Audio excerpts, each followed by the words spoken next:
Score more with the college-branded Venmo debit card and earn up to 5% cash back with Venmo Stash. Got paid back? With the Venmo debit card, you can instantly access your balance and spend on what you want, like game day snacks, gear, tickets, and more. The more you do, the more cash back you can earn.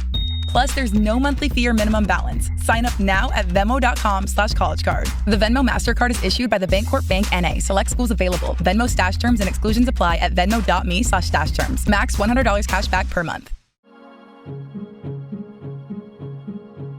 For the News and Observer and SC Insider, I'm Brian Murphy, your host for this episode of Under the Dome on Monday, April 25th, 2022. North Carolina's primary elections are less than 4 weeks away, and there are a lot of interesting primaries happening across the state. Today, we're going to talk about the Democratic primary in the U.S. House race in District 4. We're going to talk about that with two people who live in the district, former State Senator Floyd McKissick and former David Price Chief of Staff Asher Hildebrand. The 4th District covers Durham and Orange counties, as well as all of Alamance, Person, and Granville counties, and a bit of Caswell County as well. This is an open seat created by the retirement of Representative David Price, the Chapel Hill Democrat, who's represented the area since 1987, except for one 2-year gap. And this seat is largely expected to go Democratic in the general election. So the winner of this primary, which has 8 candidates, is likely to be a member of Congress, and given the Democratic lean of this area, may be a member of Congress for quite a long time. So we appreciate you listening today, and here's our conversation. We're joined first today by Floyd McKissick, a longtime member of the North Carolina Senate who represented Durham and currently a member of the State Utilities Commission. Floyd, thank you so much for joining us on the Under the Dome podcast. Thank you. It's my privilege to join you today. How interested are you in this race? You're a constituent of the 4th District, right? Yes. I mean, it's a fascinating race. I mean, it's the first really competitive race, in decades. I mean, Congressman Price has served us all well. And so, I mean, it's interesting to see the dynamics that are evolving at this particular point in time. I mean, I think you probably got 3 leading contenders in the race, so, I mean, I think with NIDA alum in there, as well as Clay Aiken and Senator Foushee, I think, all of them are running campaigns which are certainly noteworthy, and it'll be interesting to see how it evolves. Yeah, the 3 top candidates, as you just explained, State Senator Valerie Foushee, who represents Orange County, Durham County Commissioner Nida Alam, who is 28, Muslim, and just announced last week that she's pregnant. And then you have former American Idol contestant Clay Aiken, who is gay, and a gay white man, is in his 2nd bid for office. You got a lot of the competing lanes of the Democratic Party when you look at it. Foushee is an African-American woman. A lot of the constituents of the Democratic Party are represented in different ways by these 3 candidates. There's 5 other candidates. Ashley Ward and Richard Watkins have gotten some attention. They're both scientists. Ward is focused on climate change. Watkins is a virologist, which takes on certainly, added importance in this pandemic climate that we're living in. Foushee certainly seems to be the front runner at this point. Is that how you'd assess the race? I mean, I think it's difficult to know. I mean, she hasn't done as well in fundraising as others have done. Both NIDA alum and Clay Aiken are ahead of her in direct fundraising. But at the same time, she seems to be getting in quite a bit of support from certainly one independent expenditure group. From what I understand now, they're committed to spending about $775,000 toward television and a digital campaign on her behalf.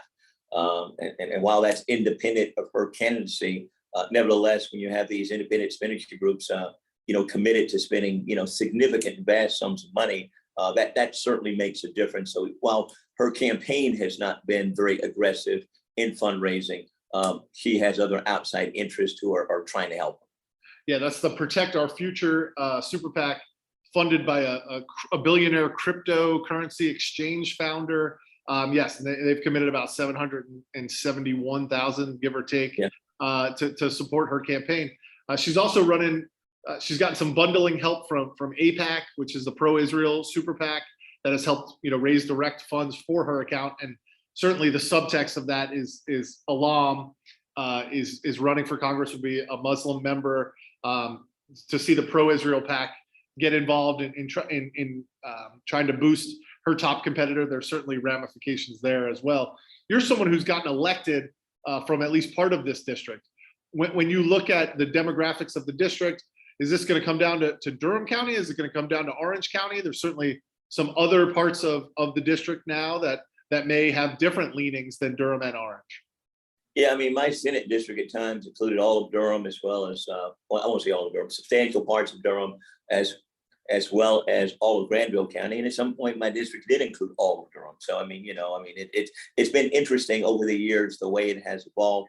I'm pretty familiar with most of the counties in this district. Certainly, Orange County is a significant player. At the same time, when the election is actually held on May 17th, many of the folks over in Chapel Hill would have left for the year. Unless you get the students who are interested, active, and involved voting early. Early voting, of course, opens up on April 28th. Then that's a significant number of potential voters that may not be around. I think the same is true over at Duke University and North Carolina Central over in Durham. So, I mean, there are dynamics that are come to play in terms of how this might all play out. And turnout's going to be critical to everything. In terms of the rural portion of this district, you think about Alamance County, you think about Person County, small part of Caswell County. I think they're going to be more moderate in their thoughts and opinions on issues, as opposed to those that might be more progressive or perceived as being more progressive candidates. And so, I mean, all of that is in play. Key thing is turnout. Who's going to turn out? I mean, you don't have. I'll put it like this: with this U.S. Senate race in its current state, with you know that Beasley is going to be the Democratic nominee. It's not as if Jeff Jackson's in that race any longer. He's now running for Congress. There's not somebody at the top of the ticket to pull people out to vote when May 17th rolls around. The key thing at the top of the ballot will be this congressional district race. And in some cases, people may not be that excited about it. They may not know much about these candidates. They might not, be relating to it. It may actually be some local races that might have the potential to draw people out more, people running for school board or whatever the district, whatever may be going on locally within those respective counties and jurisdictions. That might be really more of a draw to get people out voting because of friends or neighbors or those that they know are actually out there on the ballot. And they might feel as if those are races that in their own minds might be more important than even Congress. And when they get there, they'll vote for Congress, but who knows how they might vote. I've covered politics long enough in North Carolina to know that the sheriff races are, in many times, the most important race on the ballot in a lot of counties. I would completely concur with that. And I mean, and when you think about that over in Wake County, you've got a lot going on there. Of course, Wake's not in this district, but you do have contentious county sheriff races, and over in Durham, Sheriff Burkhead's on the ballot. So I mean, it's interesting to see what will happen. Among young voters that might be perhaps more progressive in their thought and opinion. They don't always show up and vote on election day in primaries. They may show up at the general election. On the other hand, more moderate and centrist voters may be more part of that Democratic mainstream that may turn out. Certainly in this particular district, from what I have analyzed and determined, about 60% of the people that will be voting are likely to be female. So, all these factors come into play, and who knows what the TV commercials will result in, depending upon how much airplay they get. I hate to think that it gets down to TV commercials, which are 30, 60-second spots, completely non-substantive, purely just out there depicting a sense of values that one might relate to and connect with. I hate to think that's the basis upon which people are making the decisions, but in a year like this, it may drive certain folks to the polls that otherwise may not come, and cause them to relate to certain candidates in a way that, in terms of identity politics, that they might not have thought about previously. Well, that super PAC is putting $600,000 in television commercials as part of that big spend. So certainly that could have an impact. I wanted to ask you about what role you think Clay Aiken is going to have in this race. Certainly a celebrity candidate in some ways, but someone who has run for office in North Carolina before, probably has name recognition or name ID on both of the other candidates, even though they're both elected officials from the district. It's hard to know. I mean, I think Clay, a decade ago, would have had far greater name recognition and popularity than he has today. At the same time, when people get there, unless they are what I call the type of political people that track things closely, like myself, I get there, I know who these folks are, I know what my previous positions are, but a lot of people are not that into politics at that level. They may be coming out to vote, but they're not sure. And if they see that name, Clay Aiken, and they had favorable recollections of him during his American Idol days, and they might say, hey, why not give this guy a shot? And if he can get on TV, I have not seen Aiken on television as of yet. I have seen Foushee and as well as Alum on television at this time. But if he can get on television, it will make a difference. I mean, the last time he ran for Congress, he did defeat somebody who had been a former Secretary of Commerce underneath Governor Perdue's administration.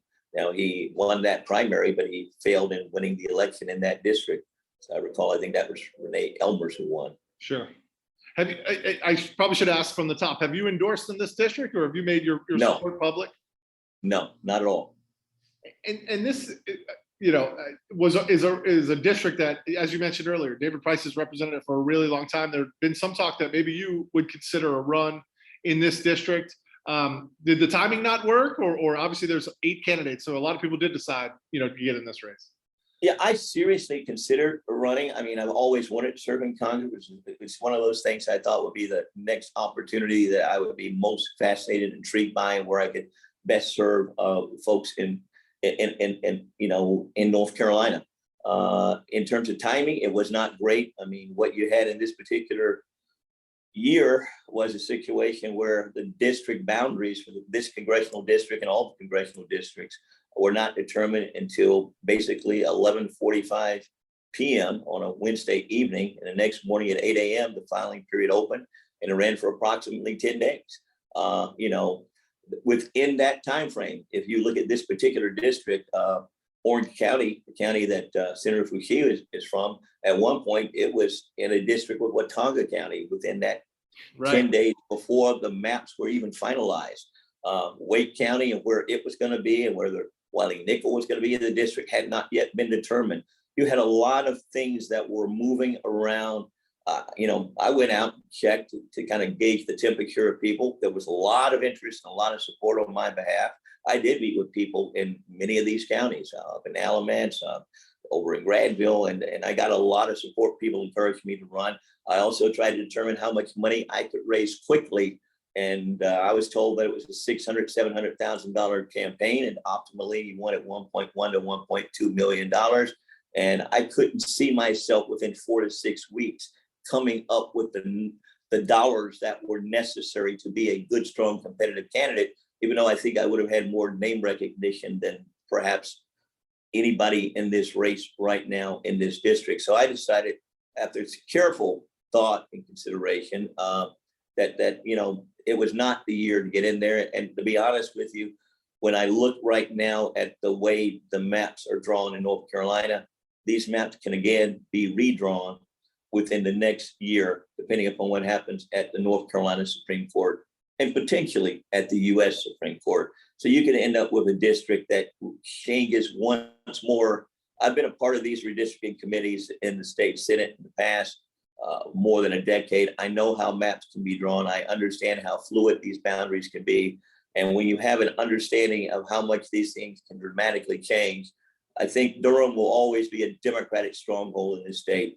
But the other counties that you could be put into a district with can dramatically change the potential impact of Durham in a district, such as when both Congressman Price and Congressman Butterfield representing Durham, and they was essentially split in half. So, I mean, we get split in half. If my base is in Durham and my base is in Granville and some of these other counties, what does that mean? You have to think about all of that.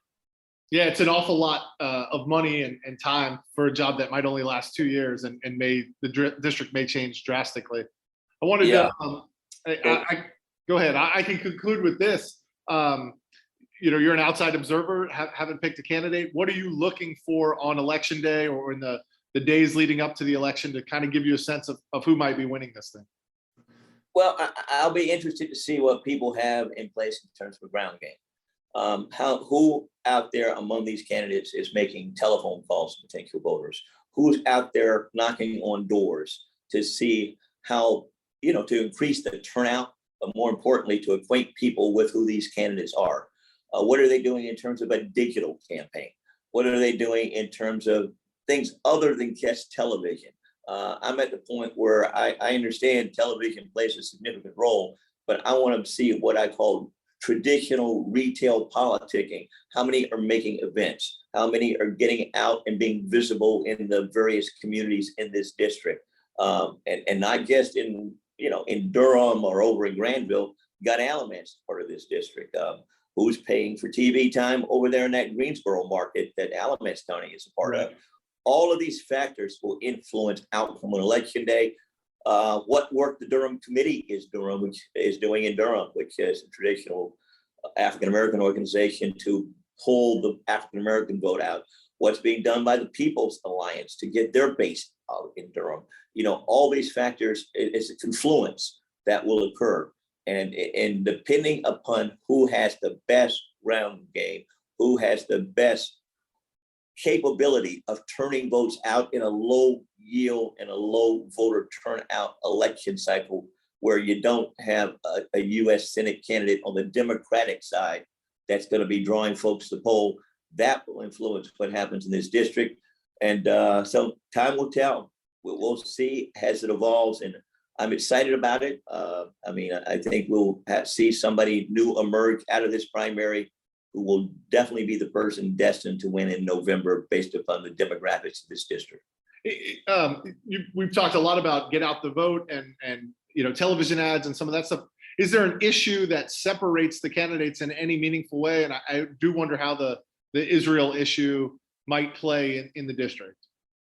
I think that's yet to be determined. I think the key thing with the money that came in from what I call the pro-Israeli constituency, PCA, I think that was more in reaction to alum being more pro-Palestinian in terms of some of her views and perspective that have been articulated in the past. So I think they feel they have a more consistent ally with Senator Fushi. At the same time, when you're getting support and money in from a group like that, you have to also understand that it has potential liabilities, because some of these same folks have supported congressional candidates that were loyal to Trump and the Trump constituency. And, that labeling in and of itself can have an impact in terms of what it might do in terms of perceptions.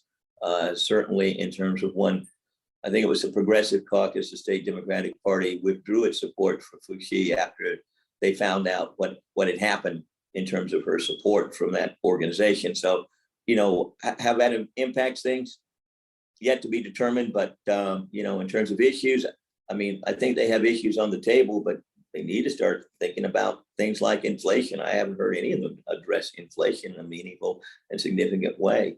I haven't heard any of them talk about things dealing with gun violence and all that's occurred in the headlines in recent weeks. There's a lot that has to be, that could potentially emerge as issues that I haven't heard any of these candidates address that would be meaningful to me as a voter, and particularly as a Democratic voter going into this election cycle. And, I think that each has to resonate with voters in their unique way and appeal to those voters they think are going to be receptive to that message. But can that messaging be broader, more expansive than what I've heard? Absolutely. Absolutely. What I've heard in terms of messaging so far has been so superficial. It's at the 30 and 50,000 foot level, and not something that would particularly impress me as a potential voter.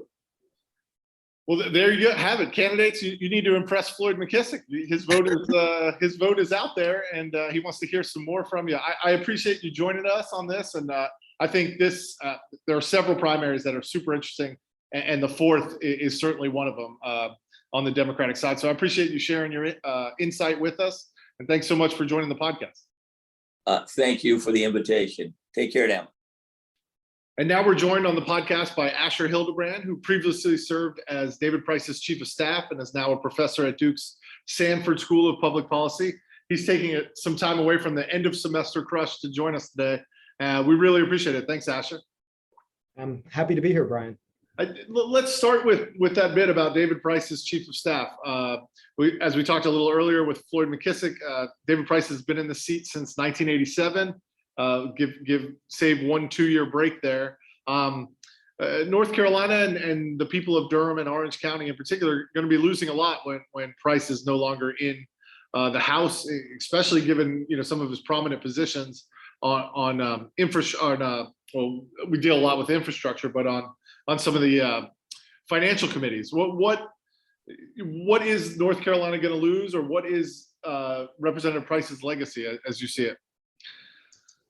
Yeah, well, thanks for the question. And this is something I've been reflecting on a lot since he announced his retirement. And you're right. I mean, he's a chair of one of the most important appropriations subcommittees that funds transportation and housing.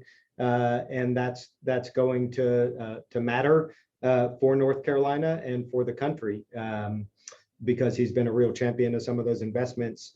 But I'll be honest, there are certainly some important ideological and policy differences among the candidates who are running to succeed Congressman Price. But my concern overall is less with policy differences. I think most of the candidates running will do a good job of representing the interest of this district. That said, there's really no one who brings the kind of institutional knowledge and leadership that Congressman Price has shown throughout his career. I mean, this is someone who has been either studying or serving in Congress for just about 50 years, more than 50 years. And there's probably no human alive who knows as much about the institution as he does. And that's not just an academic thing. This is a time when our democracy is under severe threat from many directions, and where Congress has a critical role to play in defending and reinforcing the barricades of democracy. And to lose someone like Congressman Price, who really understands not just the role that the institution should play, but how to exercise the levers of power to help it play that role better, I think that's going to be just an irreplaceable loss for the institution and for our country. Yeah, I talked with Representative Price on this podcast, last year when he announced that he was going to retire, not run for re-election. And if you're interested in some of that stuff, go back and listen to that. He talked a lot about how the place functions. And certainly when you lose someone like Representative Price and Representative Butterfield, that's a lot of institutional knowledge, a lot of impact to North Carolina that's walking out the door. Now, certainly, I think some may say, well, it's time to get some new blood in there. And certainly there's some new blood running in this race. Let me start with this. Representative Price has not endorsed in this race, has not made his preference known. Have you endorsed in this race or made your preference known?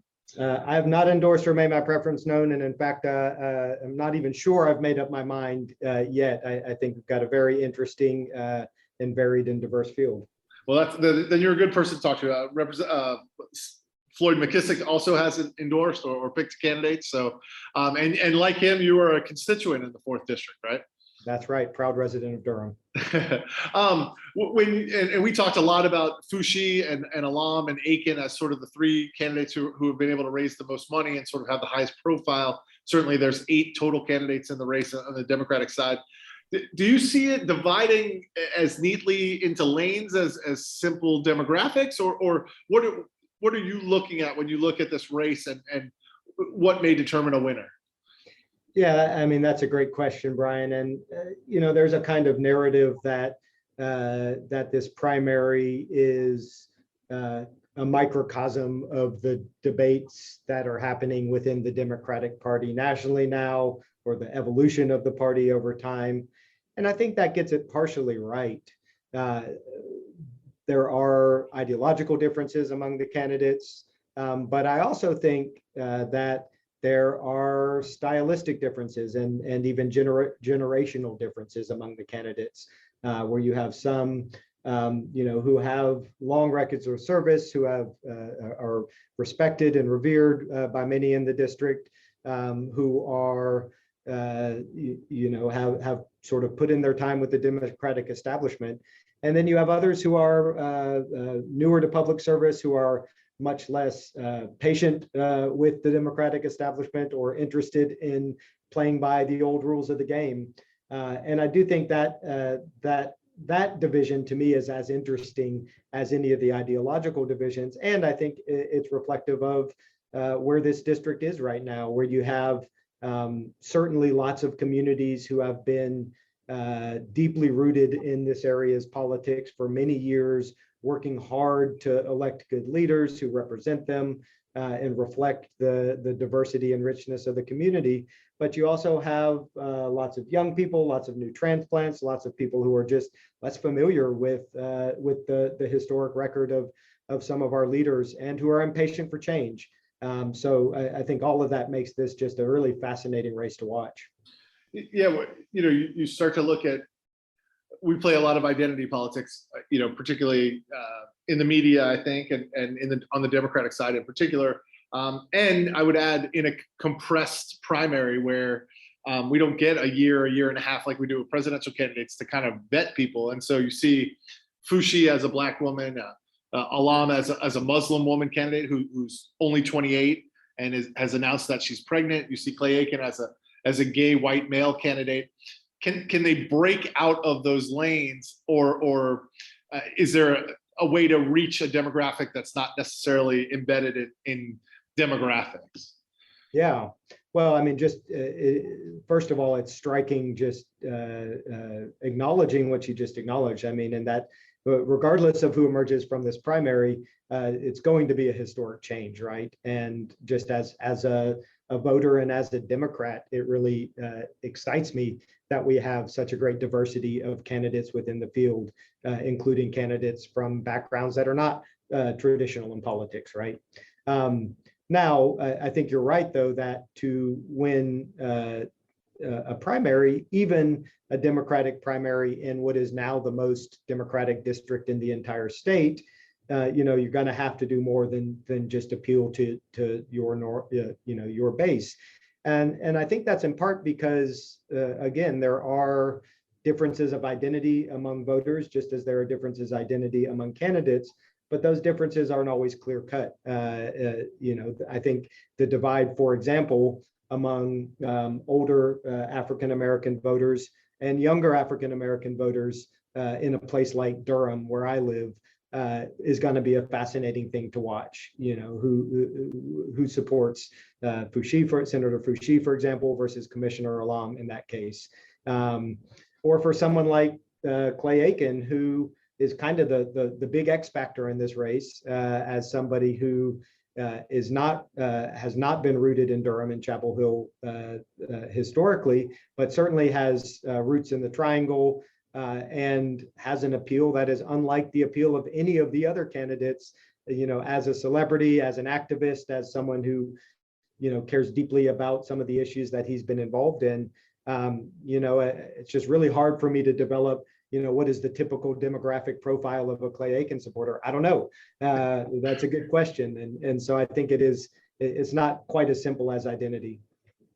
We've talked a lot about the three candidates. There are 5 other candidates. Ashley Ward has gotten some attention. Richard Watkins has gotten some attention.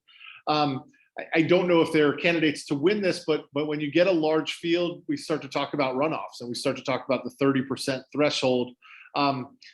Is there a possibility in your mind that this does go to a runoff, and in which case we'd get a little bit more time to dissect, the 2 candidates that go there? But 30% is pretty low. You've got to get a lot of people getting 20% to really have that be a factor. And maybe in the 11th district, where there's even more candidates, that might be likely. But how likely do you think a runoff is in this race? That's a good question. And first, I'll just say with regard to the other candidates that while I'm not going to go against the conventional wisdom that there are 3 front runners, I just will always say that I admire people who step forward to run for office. And I love especially that both Ashley Ward and Richard Watkins come from backgrounds, scientific backgrounds rooted in the university community, which of course is so core to the identity of this district. More power to them, and the more the merrier as far as I'm concerned. As you say, just mathematically, the more candidates in the race means the greater likelihood that no candidate will reach that 30% threshold. Now, 30% is not 40% like it used to be, and so it is an easier threshold to reach. And I think a lot we'll see over the next month or so how much additional money is spent on this race. But if we're in a scenario where one or two candidates are really able to communicate with voters to an extent that the others can't, then I think that decreases the likelihood of a runoff. If the basic question, though, is a runoff possible here, I'd say it's absolutely possible, with three candidates that up until this point have been all raising credible amounts of money and all willing to raise more and to do what they need to do to communicate their message to voters. I talked with McKissick about the lack of turnout, not having this probably be the top race on many of the ballots. Although if you get to some of the outlying counties, maybe it's the sheriff's race that drives some people to the ballot. But I wanted to tease out a little bit of the generational impact that you talked about, and it feels like this could be a generational difference more than a demographic difference. Internally, we've talked a little bit about a Biden versus Bernie race, and those lines are kind of blurred. But you would see Alam as the more progressive of the candidates and maybe appealing to the younger generation. Foushee as more of the traditionalist or typical Democrat, and maybe appealing to an older generation. And then you get into the fact that schools may be out. The three big universities may not be in when the votes are cast, and what happens to those student votes. You're in the district, you're working at a university. How much does all of that interplay with each other, and how much of a factor could that be in May? Well, we know just empirically that primary voters tend to be, on average, older than general election voters, and as a general rule, the lower the turnout overall is, the more disproportionate that trend can be. I don't know. Yes, schools will be out. Those of us who teach for a living will be, having our summers, but I don't know how much of a difference that will make. It certainly can make a difference. What I'll really be interested in is just seeing what the overall turnout trends look like in a Democratic primary in North Carolina in 2022. We saw had a little bit of a test case in Virginia in 2021. Turnout was still pretty high on both sides, higher on Republican side than the Democratic side. But a lot depends on people's perception of the stakes, both nationally and in these individual contested primaries. And so I'll be really curious to see how turnout compares to, say, 2018. Again, if it's significantly lower, then I think that probably bodes better for the candidates more oriented toward kind of the Democratic establishment. When you look at this race, are there one or two things that we've talked about? Some of the outside money and we've talked a lot about demographics. I guess what I'm trying to maybe distill down to is there enough of a platform difference? Like, is an issue like Israel, which obviously seems to have become an issue in the race with a Muslim candidate, and the support of AIPAC for Foushee. Are there issues like that are breaking through in any meaningful way that can differentiate the candidates? I think that's a really good question, Brian. And I'm not totally sure it's the issue that any of the candidates want to be talking about. Congressman Price was always fond of saying on issues of Israel and U.S. Policy toward the Middle East that either you vote one way and have to explain yourself, or you vote another way and have to explain yourself. But either way, that you were having to explain yourself because you weren't going to make anybody happy. That said, I do think that that AIPAC increasingly is seen as a group that's out of step with the Democratic mainstream, especially in a primary situation. And that certainly was my experience working with and for Congressman Price. Now that said, the question of how much will the source of money determine the outcome of the primary I'm not sure. I think a lot depends on what is the content of the messages that the candidates are running with their money, wherever that money comes from. And I don't think you'll see a lot of mainstream advertising about the fine differences in with regard to U.S. policy towards Israel. So I mean, to me, the question is not so much is it okay to take money from PACs or not on the minds of most voters. The question is, does the specific source of this money and the policies that it represent put Senator Fushi out of step with the Democratic electorate? And we'll see. Certainly, I'm not sure the Israeli policy is top of mind to voters right now. Certainly inflation, what's happening in Ukraine. There seems to be a lot of other issues. Certainly in Durham, Congress can't do as much, but the violence, you do wonder if some of the local issues will break through in a primary like this. I don't want to take up too much of your time. I want to leave you with this. You're someone who's obviously worked for a congressperson. You've studied the issue. Are there a couple of things you're looking at as we get closer to the primary that may help you determine? I don't think we'll get a lot of polling in this race. How can we, as observers, sort of get a sense of who's doing well, who's not doing well before the ballots get counted?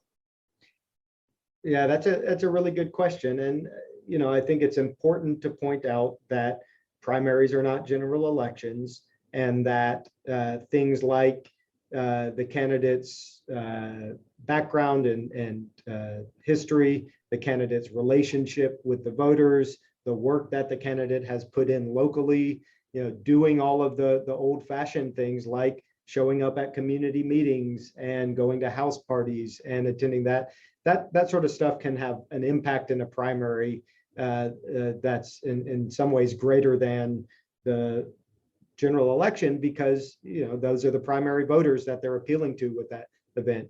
So I don't want to just be a grizzled old cynic and say nothing matters except for the amount of money spent on TV.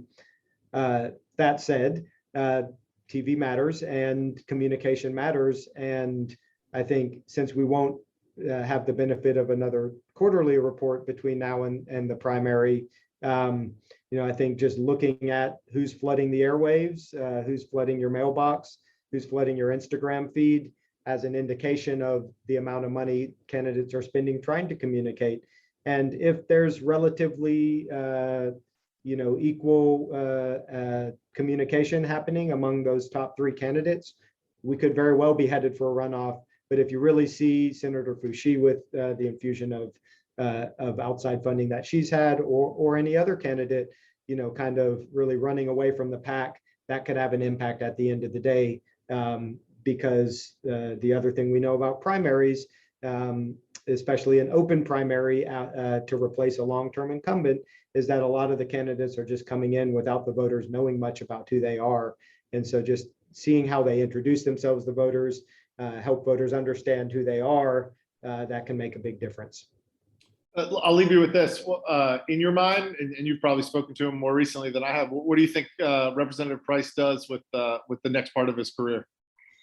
Oh gosh, this is going to sound like a dodge, but I think he's not even focused on that yet. I mean, in his mind, he's got 8 months left, I guess a little less than 8 months left to try to keep securing funding for transportation and housing, to try to institutionalize some of the democracy building work that he's been doing through the House Democracy Partnership.